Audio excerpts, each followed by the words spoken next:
Manipur, ethnic violence in the Indian state explained. New Delhi, July 21. Reuters, India's parliament was disrupted for a second day on Friday and women's groups planned protests across the country over a sexual assault case during ethnic clashes in the state of Manipur. At least 125 people have been killed and more than 40,000 have fled their homes in Manipur since the violence erupted on May 3. The clashes in the state bordering Myanmar began when the Kuki tribal group clashed with a non-tribal group, the ethnic majority Meitei, over sharing economic benefits and quotas given to the tribes.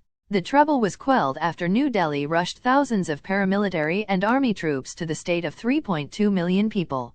But sporadic violence and killings resumed soon afterwards and the state has remained tense since.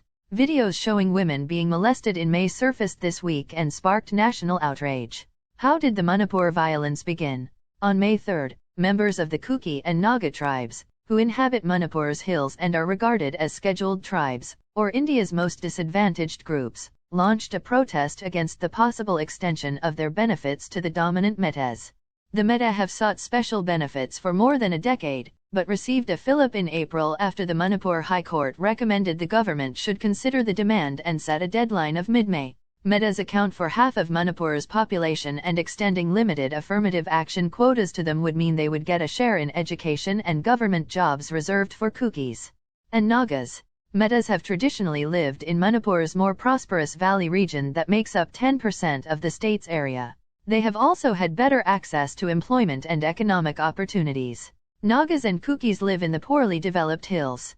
The development imbalance favoring the valley over the hills has been a point of contention and rivalry between the ethnic groups. One-half protesters hold placards as they attend a protest against the alleged sexual assault of 2 tribal women in the eastern state of Manipur, in New Delhi, India, July 21, 2023. Reuters/Adnan Abidi. What were the triggers?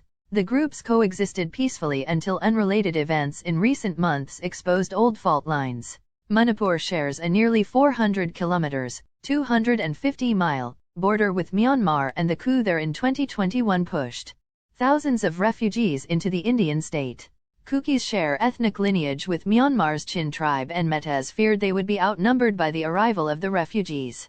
Separately, the state government in February launched a drive to evict tribal communities from forests in the hills, saying they had encroached on government land, sparking anger among tribal people that they were being forced out of their homes.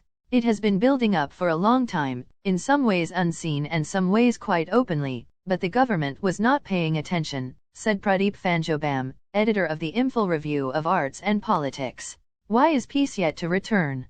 Although the first outburst of violence was put down by mid-May, sporadic reprisal attacks began within days. Both the Meiteis and Kukis are known to be flush with arms, including automatic weapons either stolen from the state police or sourced from across the border in Myanmar. New Delhi has held talks with senior Myanmar leaders to help control armed groups that operate from across the border, but this is yet to produce results.